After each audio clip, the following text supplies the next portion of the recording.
following is an exclusive presentation of Jesup Broadcasting, the sports leader in Southeast Georgia.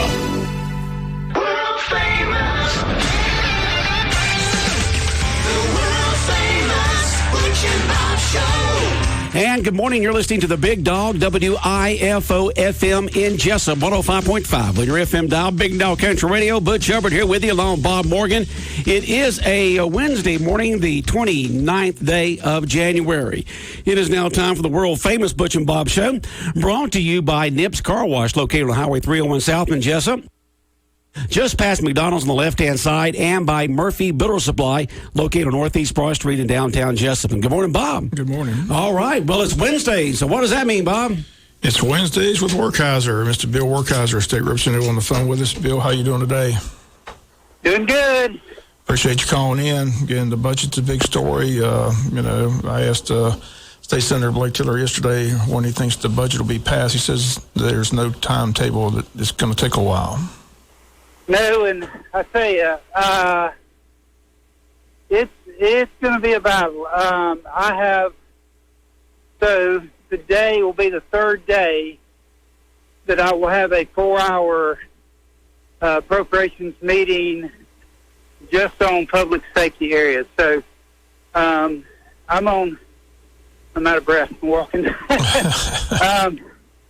I am on public safety, so we oversee Georgia State Patrol, Court of Appeals, Supreme Court, juvenile justice, everything that has to do with public safety. So we've been meeting with those folks, and I tell you, it's no easy answer. You know, the governor wants to complete the promise to the teachers, which is going to be another $350 million. Well, help us let me interrupt you there. Last night at the board meeting, help clarify this. You know, the governor wants to give the $2,000 pay raise. He also is proposing a $1,000 pay increase for those that make less than $40,000 a year. The school board across the state. Right. The school board was talking last night that, you know, they're talking about custodians, they're talking about other workers, but the question came up last night at the board meeting, does that also include parapros at schools? Do you know? I haven't heard that. I don't know. I can try to find that out. Well, can you find that out for us? Because that was the question that came up last night. Or, you know, they said that the governor listed custodians and somebody else, but didn't list the parapros. So they're questioning, are parapros going to be included? Also, something I learned that even though the state, the governor's proposing this pay raise, the state doesn't send all that money down. The school board said last night that's going to be a $90,000 to $95,000 budget item if that gets approved. Do other school systems have to do that as well? So I didn't realize that. You get any feedback from other school systems saying that they can't afford it? So we had this issue the first time when under Deal's administration, when he had did a pay increase. We sent the money down, in school systems. In fact, I think 2 of the 3 of my school systems used it for furlough days and other things. So the next year, when we did that was when we did the 12 check, because we didn't do the 3% cost of living. So the second year when we did that, we said, no, this must go to the teachers.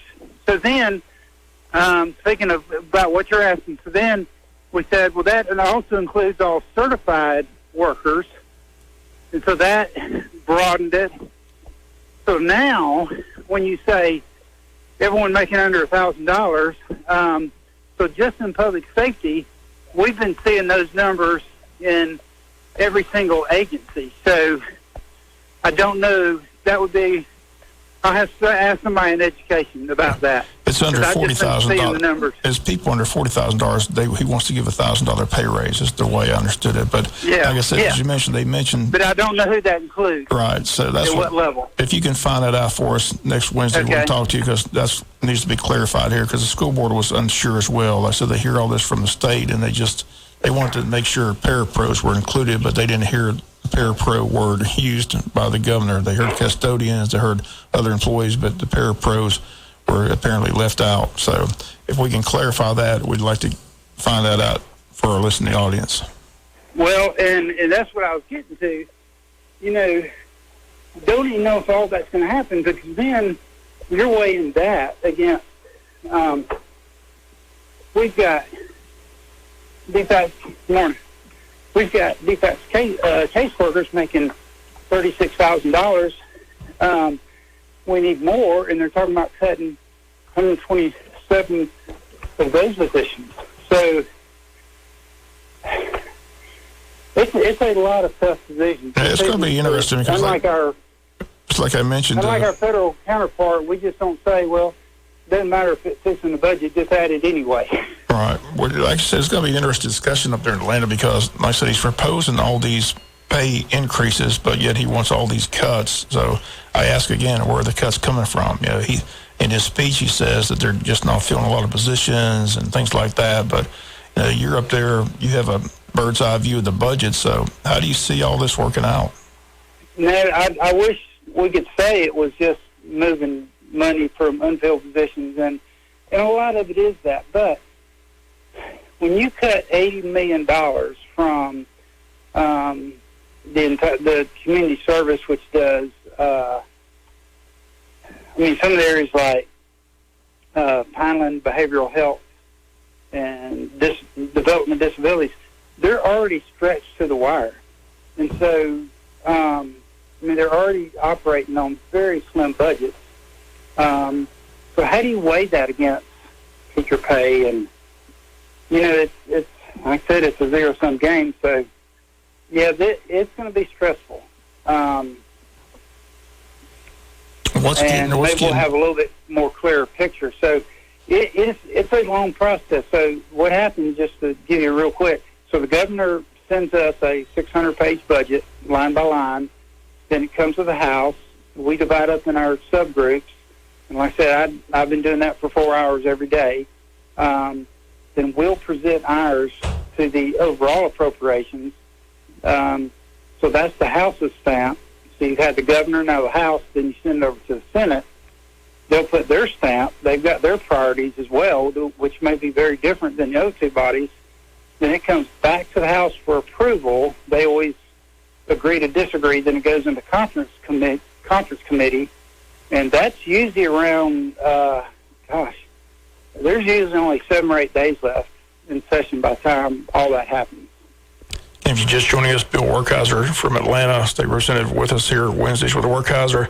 So what's getting done? I mentioned the state senator Blake Tiller. When you guys were here for Eggs and Issues, broadband was a big discussion, but I don't want to hear anything statewide about broadband. So where we stand on that? So and the reason you're not hearing anything, we're waiting, and it's probably not going to happen this session, but that doesn't mean things aren't being worked on. So everything funding-wise is based off a federal map that has all these little, what's called census blocks. And those maps are so wrong. Like they'll say, like, well, if one house has broadband, then the entire census block is well served, and we know that's not true. So we've hired our own, and those are going to be out in June. That's going to give us a much better picture of what's going on. So when I've asked about it, everything is kind of waiting on the census block maps that we believe are going to be very correct. Now, we still are doing stuff. We're talking about removing sales tax, and one of the big things is, and your government folks will know what this is, JIFA, that does the bonding through the Georgia Finance Commission. Most people locally are familiar with this is when, say, the city of Jesup needs a sewer upgrade. There's a $500,000 block grant. I think they got one last year for about $500,000. So we're looking at changing code to allow cities and counties that want to participate, because there have been some cities and counties who's actually gotten to the broadband service, if they can prove the ROI, especially if they can get a subsidy or low interest financing. So we're looking at changing the bonding structure for municipalities to be able to include broadband service. So that was one of the recommendations given us through the Rural Development Council. So there's a couple of items. Again, it's going to be a slow moving just because it's such a big dollar amount. And what else do we need to be aware of? What else is taking place in Atlanta? What are some of the other bills being presented? Well, first thing I need to correct something I said last. Somebody let me know that when we were talking about personal care and assisted living facilities because the AJC had done investigating, and somehow in my mind I transitioned. I kept saying the word nursing home. These are not nursing homes being investigated. They are the long care facilities. So I did need to correct myself on that.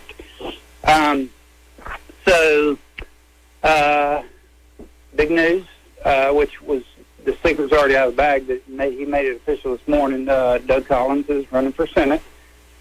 So that's going to be interesting. And I think it's going to be real interesting. I talked to Blake Triller yesterday. I wanted to ask him if he's going to be able to stay out of the crossfire because he's close to the governor. And the governor handpicked this lady to run, but nobody seems to know who she is. And the president wanted Collins from the get-go and had 3 meetings with the governor to trust him. That's what he wanted him to appoint. He didn't appoint him. So it's going to me, it's going to be a very interesting story in the state of Georgia. And it's for a mad dash between now and November. It will, and it's actually even affecting legislation. We've got an elections bill that was, I think the full committee's hearing it today, that really ended up, it was supposed to be a Secretary of State just clean up some language to that was court ordered, because, they've been sued, their agencies are always getting sued. And so we passed a very omnibus elections bill last year. And so we really have a simple cleanup bill. Well, that kind of got hijacked into changing our election law to get rid of our jungle primaries where you have Democrats and Republicans in the same primary, which I think we need to do long term. I'm not so sure we need to do it now because that's being seen as changing the rules at halftime. Let me ask you a question. Do you know Kelly Loeffler? I did. Well, have you met her? Yes. I actually spent more time with her than I have Doug Collins. What's your impressions? Do you think she's good? I like her, and what's funny is I like both of them. They're both good, solid conservative folks. The thing that amuses me is the things that people don't like about her is that she's an outsider. She's not a politician. She's a business person. Hello, those are the 3 things that Trump was. So it's funny that the Trump supporters who are behind Collins, the narrative they don't like about her is Trump's resume. So and she's already proven she is super conservative. In fact, more conservative than Trump. Trump got blamed for donating to liberal causes, and she has too. But I mean, her stance, and this is not a come lately. Hey, I think this needs to be my political stance. She is super conservative, but so is Doug Collins. So it's just interesting. I'm not picking a side right now. They both are, they both love our country, want to serve. Both really conservative. So, but this election law is a big deal because of Poland, they feel like if we got rid of the jungle primary, that gives a really big edge to Collins. If we don't, it gives an edge to her. But one thing she's super rich. She got plenty of money. She's going to spend $20 million real money in her campaign. So I said she's super rich. Already committed $20 million. Right. Of course, we have a lot of folks in Congress who self-fund. Hard to get to that level without. For most of them. Bill, this is Butch here. The question some folks have is, since it's an open primary and for an open election, that means that Doug will be running against her plus the Democratic nominee. Does the person who win that election, do they have to get a 50% majority or more, or does 2 Republicans open the door for the Democrat just to walk right in? That's the concern of some of the Republicans that I've talked to down here. Right. So the rules aren't changed, whether it's a jungle or a strict primary. And here, let me give you the perfect example, and why we had Josh McCoon from Columbus had this bill 2 years ago for this reason. So in Watkinsville, even though Athens is a pretty liberal area, Watkinsville is very conservative. So we had a special election. A rep left to either run for Congress or for whatever. And so really conservative district. So about 5 people jumped in that race. Well, the district was so conservative, 4 of the 5 were Republicans. Guess who won that race? Who was that? Democrat, because she got 50% plus 1 without having a primary. Now, to answer your question, had one Republican, or had she gotten 49% or less, and so you would have picked the next highest vote getter, which would have been a Republican because that's all that was left, and you'd have had a runoff, a Republican would have probably won. So she served 1 year because it was a special election, so then that race got put in the normal election cycle, and then sure enough, we got a Republican back in that House district. So for 1 year, they had a Democratic representative in a very conservative district. So you're saying in November, whoever wins would have to win by just over 50%, or there'd be a runoff. Is that correct? Correct. Okay. Yeah. That was the question. Thank you. And so the pundits believe that Loeffler is going to benefit from more people being in the race. Sounds good. We appreciate you taking time out of your busy schedule. What's the weather like in Atlanta? Very cold. It's Super Bowl week. We're asking people to get a Super Bowl prediction. Life has been a little bit too busy. I have not. I usually like watching the Falcons. That kind of did away with that the early part of the year. But I say I hope the Chiefs win. I don't know who's the better team, but kind of like the Chiefs to win. Okay, sounds good. Well, we appreciate you calling in every Wednesday. And on the right side, you're the football expert. What do you think? I'm taking Kansas City. I picked them several weeks ago to win the Super Bowl, but like I said, it's going to be a heck of a game because San Francisco is a very tough defensive team and got some good offense. Should be a great game.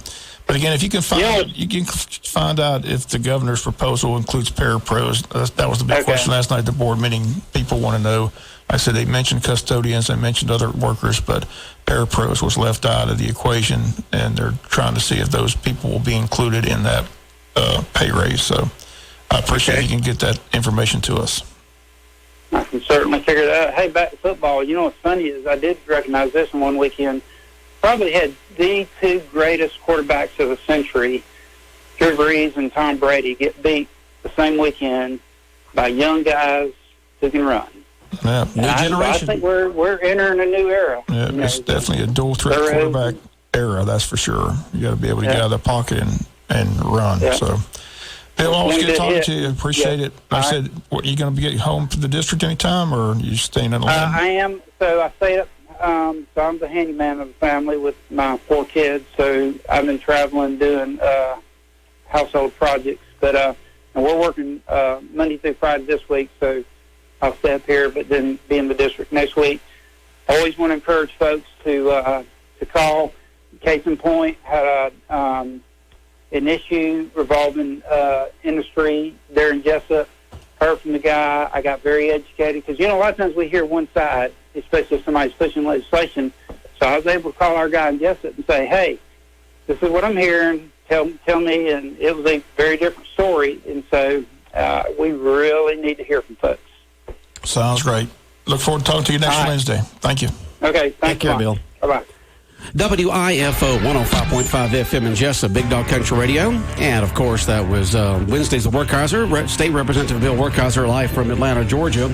And we appreciate him taking time out of his busy schedule to be with us on Wednesday mornings. Yeah, it's interesting. Like I said, the governor's budget affects the local budget. Like yes, it does. They don't send all the money down. So if all this gets passed, the school system says it's going to affect their budget $90,000 to $95,000. So they're trying to make plans to have that money in the budget just in case it passes the legislature. So it's like they can't do their budget until the governor and the state passes their budget. So it's kind of interesting how all that works. So it's interesting to talk about how they, in some areas they're cutting the budget, cutting out positions, but in other areas wanting to raise salaries and things of this sort. So it's an interesting tightrope they're walking up there in Atlanta. And, a lot of times you will have a governor, a president, whatever the the government may be. You may have the leader there throw out stuff, and then it's open for debate instead of just sitting there. They throw it out. It gets debated, compromised, talked about, and then finally voted on. And as he mentioned, this race between Collins and Loeffler is going to be very interesting because it's going to be interesting how the governor juggles his time because this is his hand-appointed person. Right. So you know he's going to go out there and campaign for her because he'd like to see her get elected. So, but Collins has all the president's support and president supporter support. So it's going to be interesting dynamics in the state of Georgia on that Republican ticket to see who gets that nod. Either Collins or Doug Collins has been, a big supporter of Trump. Been helping him as much as he possibly can. He's got a statewide name. Been in the political arena here in the state of Georgia for a long time, and so he's got the name recognition. But of course, as we mentioned, you got the governor who's handpicked this senator, and she's got a lot of money, and she'll be able to get out there and get her name out. But talking to some Republicans, they were all worried the fact that, Doug Collins getting in, that's going to split the Republican vote, and with the Democrat just walk right in.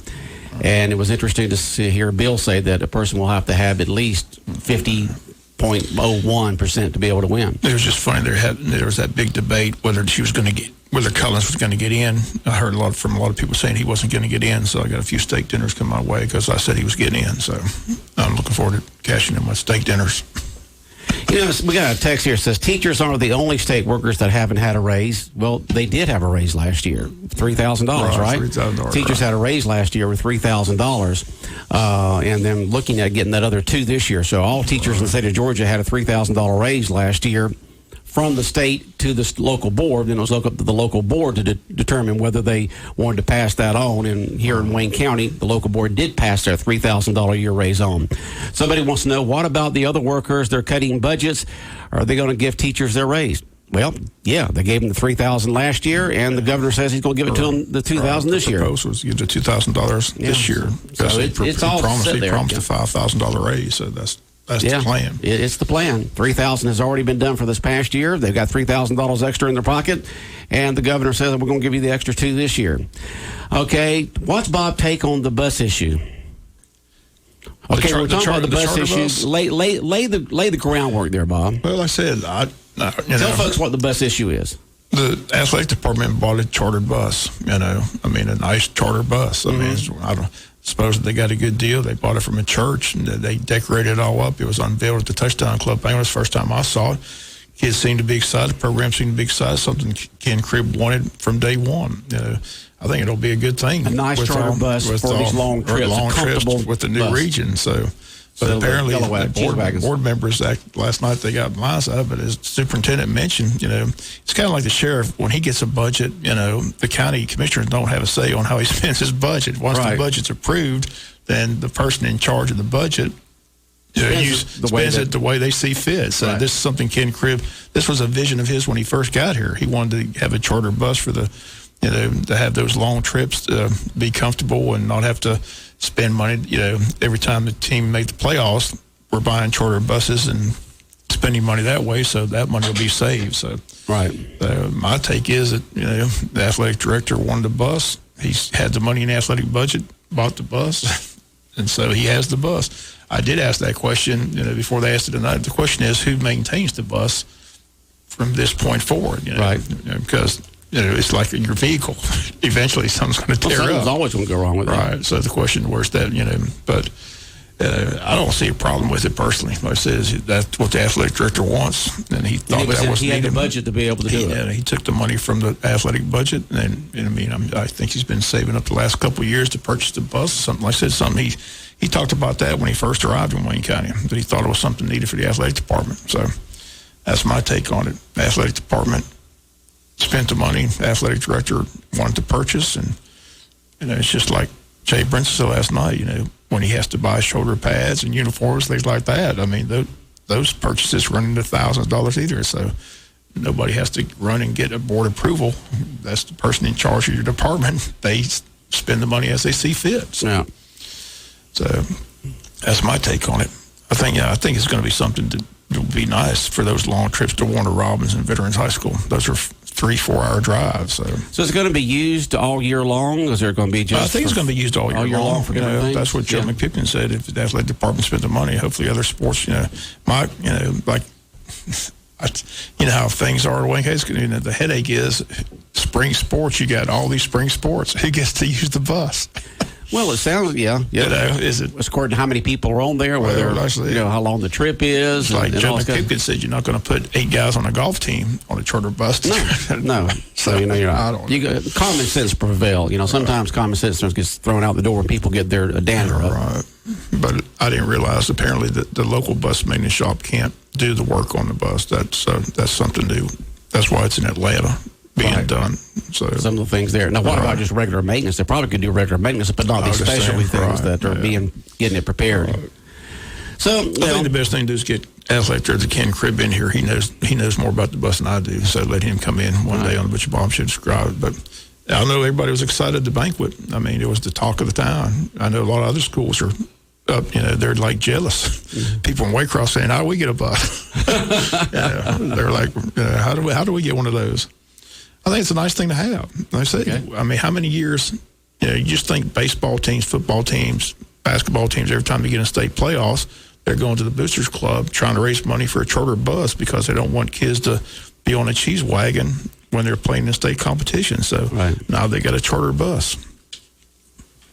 That's my take on it. That's your take. All right. Well, Bob, appreciate your take on that. That answers that person's question who texted the question into us. Look at it. All right, Bob, have a good day.